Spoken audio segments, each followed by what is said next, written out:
Okay, class, it seems that we are back at it again with the cryptic videos.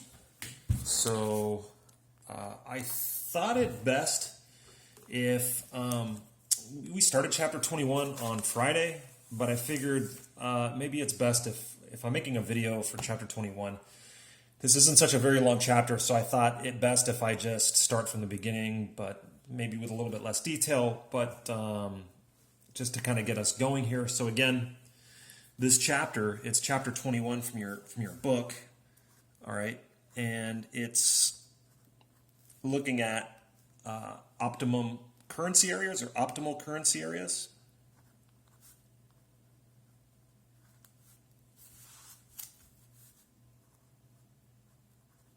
Okay.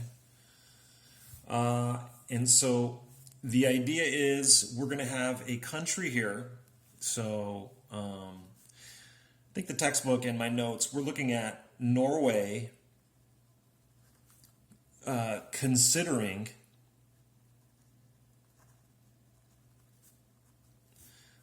joining the EU. Okay, not the EU, but the European Monetary Union, joining the EMU. Okay. So obviously there's benefits and costs to pretty much every economic decision, and whether or not to join a common currency union, that's no exception. So we're going to look at the benefits and the costs. And these benefits and costs have to deal with exactly to what degree is Norway integrated, economically speaking. Norway's integration. So this is economic with the EU. Okay. So how integrated is Norway with the EU? This is something it has to understand prior to deciding how to measure the benefits and costs, all right? Because depending on this level of integration, it's going to affect the benefits and it's going to affect the costs of joining this common currency union. So how are we going to define economic integration? Well, if you remember in lecture, I basically said that should have to deal with the current account, okay? So what you're going to think about is, again, the current account, we abbreviated as CA, is essentially net exports, or for the current account for country I is the exports from country I minus the imports to country I. And that's essentially what we call net exports from our introductory macroeconomics classes. So for example, in the United States, the current account is essentially what the United States produces that it ships overseas for consumption in the EU and other countries, mostly a lot of technology, software, high-tech medical equipment like MRI machines from General Electric. These days, it's a lot of, I think we've switched to exporting a lot of respirators for coronavirus. And then imports are things that we import. Again, the thing that comes to mind is China and a lot of the non-durable consumption items that we import from them, even things like bed sheets and whatever, and pretty much everything except for food. And the difference between these two is what we call the current account, okay? So now, let's take the case of Norway. So Norway is going to look at its current account. So let's call the current account a big piece of the puzzle, a piece of the pie here.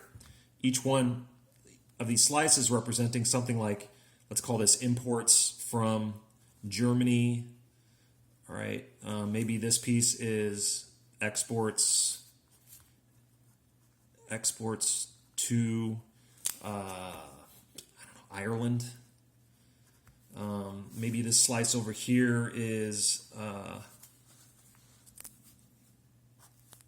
imports from France.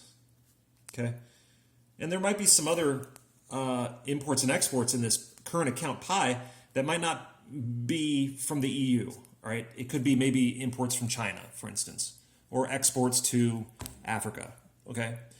But what we're gonna do is, if we want to look at Norway's economic integration with the EU, we're gonna look at what proportion of this pie is business, either imports or exports, with the EU. Okay, so if it's a relatively high proportion of the pie, so if a high proportion of the pie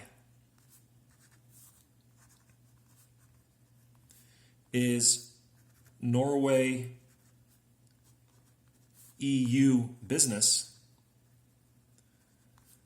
what we're going to say is that's like saying Norway is economically integrated to a high degree with the EU, okay? And that's going to impact the costs and benefits of it going into a common currency union with the EU, right? If, for instance, this is it, these are the only pieces of the pie that it has, and everything else is outside, well, what are the benefits of joining a common currency union with the EU might not be as relatively high than if, let's say, these bigger pieces were the business with the EU. In that case, it makes a little bit more sense, right? From a business or from a benefits perspective. But, again, there's also some costs we have to weigh there. But what I wanted to do was give you a pretty objective way of measuring what we call, quote unquote, economic integration from a prospective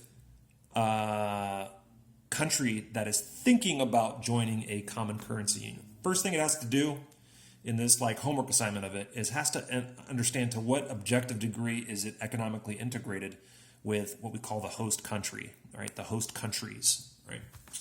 So, okay, that's fine for economic integration. And you can come up with something like,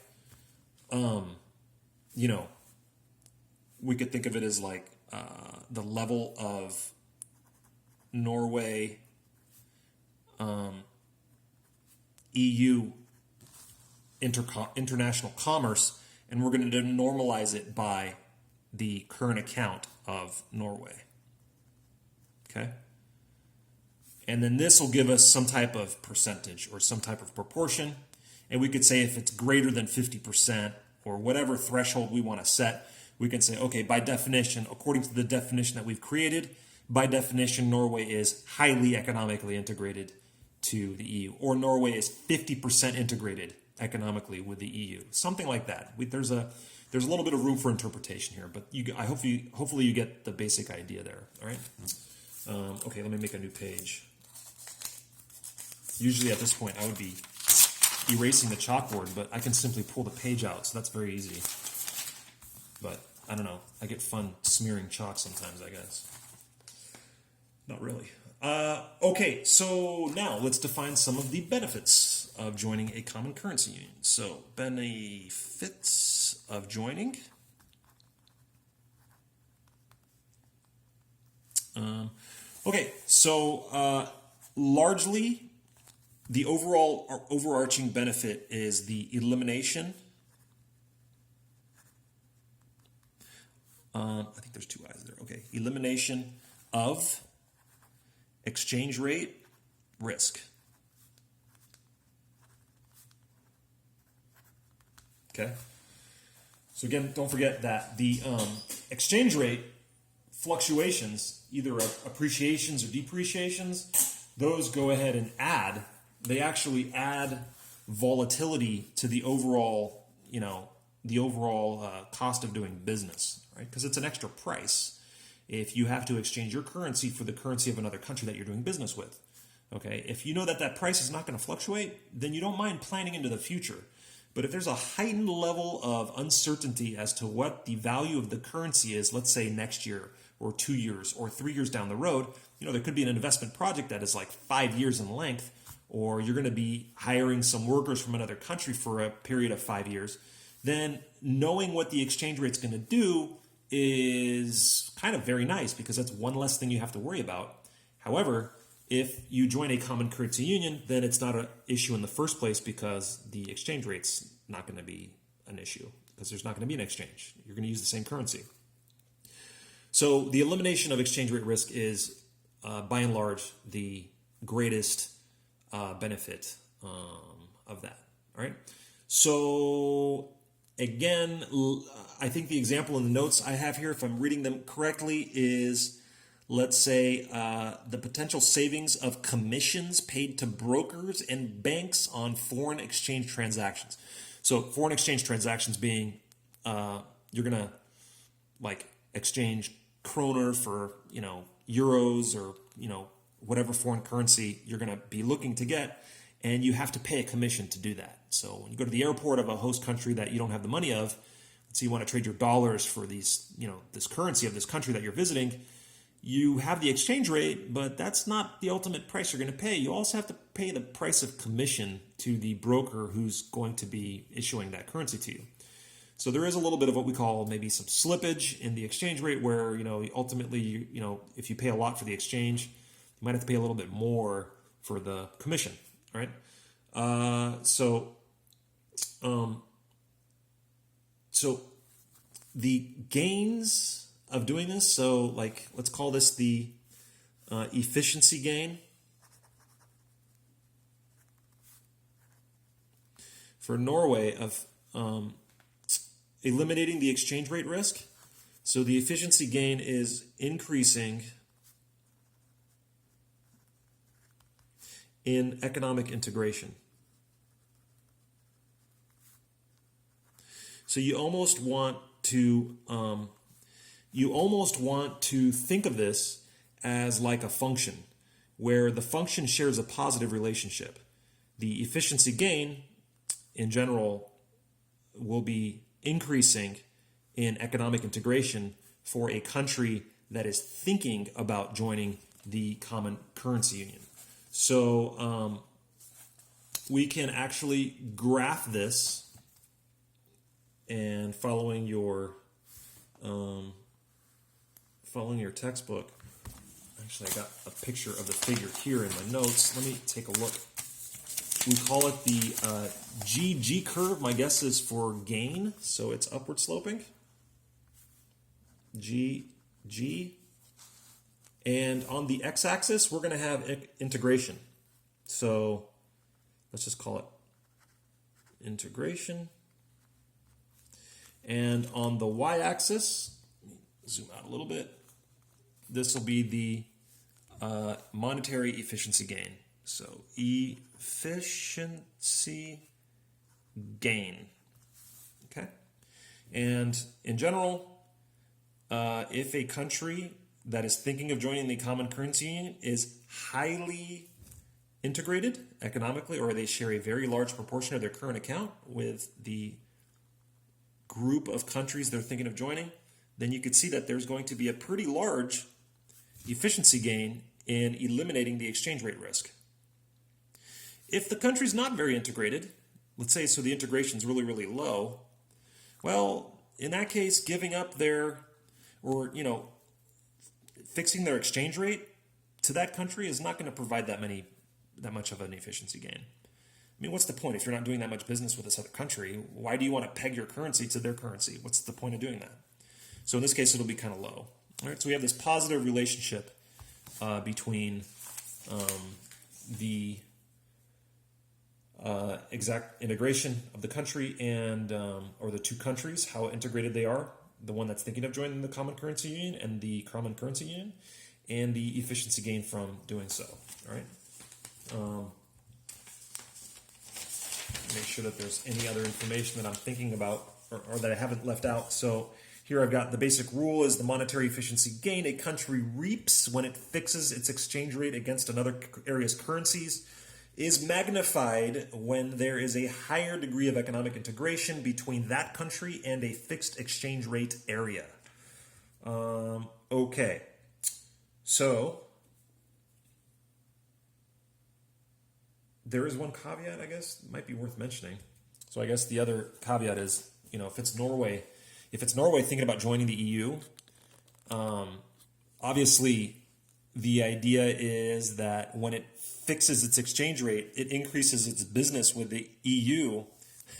However, let's say that the Norwegian central bank, is it the Riksbank? I forgot what it's called, but let's call it the Norwegian central bank. Let's say that it's, it manages its monetary policy much more responsibly than Europe does. well, then maybe the efficiency gain won't be as high because this assumption, we're assuming that the European Central Bank is doing a pretty good job with their monetary policy. Okay, so that's the other thing they have to think about is, yeah, we're going to be fixing our exchange rate between, let's say, kroner and euros. But if all of a sudden euros are pretty volatile, you're going to be importing some of that volatility in the kroner now because you've fixed the exchange rates together. So that's another thing you have to think about is, well, if you're going to join a common currency union, you are actually reaping the benefits economically speaking because you are eliminating the exchange rate risk. But the other thing is, by eliminating exchange rate risk, by definition, you are also importing their monetary policy. So you are you're getting some benefits, but you're also opening the door to potential like bad guests at a party, like you don't know what you're letting into your house really. So you have to be careful, right? So, so that's largely the benefit side. Let's look at the costs. That's the other side of this decision. So let me sort of articulate the notes here. So the costs is largely, again, you are giving up your monetary policy. So essentially this sort of joining the common currency union or the common currency area, let's call it a union, entails the sacrifice, I'm going to use some like biblical terms here, the sacrifice of monetary policy on the altar of international commerce. No, I'm just kidding. So the sacrifice of monetary policy to the EU gods. So, all right, sacrifice of monetary policy. Okay, well, that sounds ominous, but what does it mean? Well, it essentially means that if something kind of happens in your country that in the past you just simply used your monetary policy to stabilize, well, you no longer have monetary policy as a weapon because you have fixed your exchange rate. So you've essentially fixed the supply of your money against some index of this group of countries that you're trading with. Okay, so the cost of doing that, well, you no longer have your full arsenal of stabilization weapons. You have to rely on other means in order to stabilize employment, output and employment in the face of domestic shocks. In the face of domestic shocks. All right. So we can think of this as the economic stability loss. Let's call that the stability loss. Stability loss. All right. And this, again, also depends on the degree of economic integration between the country that's thinking of joining the common currency union and the group of countries making up that currency union. So I've got a little example here in the notes I'll read off to you right now. And that is, let's say, for example, Norway did join the EU's common currency union. So let's say that there's a fall in aggregate demand in Norway that maybe is not experienced by the rest of the EU. But if they're part of the same gang now, well, then what we'll see is in Norway, relative prices will tend to fall, which will then lead the other members, let's say members in the EU, to increase their demand if the economic integration is extensive, right? So they're going to be buying more of your items if you have a fall in your aggregate demand, right? So then the loss faced by that decrease in aggregate demand might be suppressed somewhat. Assets, financial and labor, will end up migrating to areas with higher returns or wages. So again, if you are afraid that, let's say, Norwegians are going to be unemployed, well, one thing that can potentially mitigate some of that decrease in unemployment that has nothing to do with monetary policies, maybe some of those Norwegian workers could actually migrate to another country temporarily where the economy is doing good, and then sort of because the wages are relatively higher in the rest of the EU, for instance, or some other neighboring country that's close by. I mean, it might not be feasible for that to happen, but it's a potential gain to that. That will also suppress the economic loss that results from a recession, say in Norway. And then there's also the loss of the automatic adjustment of flexible exchange rates is not as great if the goods and service markets are integrated, exactly because of the fact that labor and capital flowing from, let's say, the EU or Norway to the EU, if there's a recession in Norway, will offset some of that that decrease in the return to capital. Okay, so investors won't be totally upset about the loss if there's a kind of a decrease in the interest rates in Norway, because they can immediately, let's say, sell their assets and take the money and invest it in EU assets. And we don't have to worry about the appreciation or depreciation because we're using the same currency. Now, if Norway was not integrated with the exchange rate system, then these things would not potentially happen to the same degree. So then the rule here is we've got the following, where let's call this the LL curve. So again, here this is integration.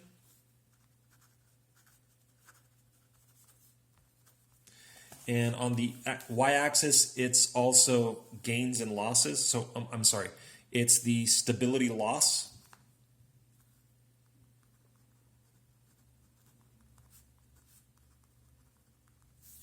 Right? And it's the LL curve, and it is downward sloping. And the idea is that, hey, if you're highly integrated with the host countries or the countries you're thinking about joining, then giving up your monetary policy isn't going to give you as much of a loss than if you're not integrated. So if you have a low level of integration with those countries, then giving up your monetary policy is going to be a pretty high level of stability loss. You're giving up a lot, okay? Now, if you've got a high level of integration, then like I said, a lot of those automatic stabilizers are going to help you to mitigate a lot of the losses that monetary policy would have normally addressed. Are they going to do as good of a job as monetary policy? Probably not. You're essentially allowing the free market to try to fix things, and that usually takes a little bit of time, whereas monetary policy can sometimes kick in and really provide a boost to fixing things for you. Okay? So now we've got both the costs and we've got the benefits. And what we can do is we can combine the two of them together to get an overall picture of what a proper decision in an economic sense looks like. And so what we'll do is we'll graph our GGLL curve together, and we'll have the following. So again, we're going to put integration here on the x-axis. Integration. I apologize for my handwriting. Again, I'm used to handwriting on a chalkboard, so this is a little bit different. And gains and losses. All right, gains and losses. So we've got the LL curve, and we've got the GG curve. And where they intersect with each other is a fixed point in the system. And in the notes in your textbook, we call it theta 1. Okay. And on this side, we have gains exceeding losses. And on this side, we have losses exceeding gains. So if Norway is economically integrated below theta, if that's the level of integration, then the loss would exceed the gain and it should not join the common currency union. Whereas if Norway shares a level of integration with the EU that's way over here, it's going to be in the territory where the gains will exceed the losses. So in general, if integration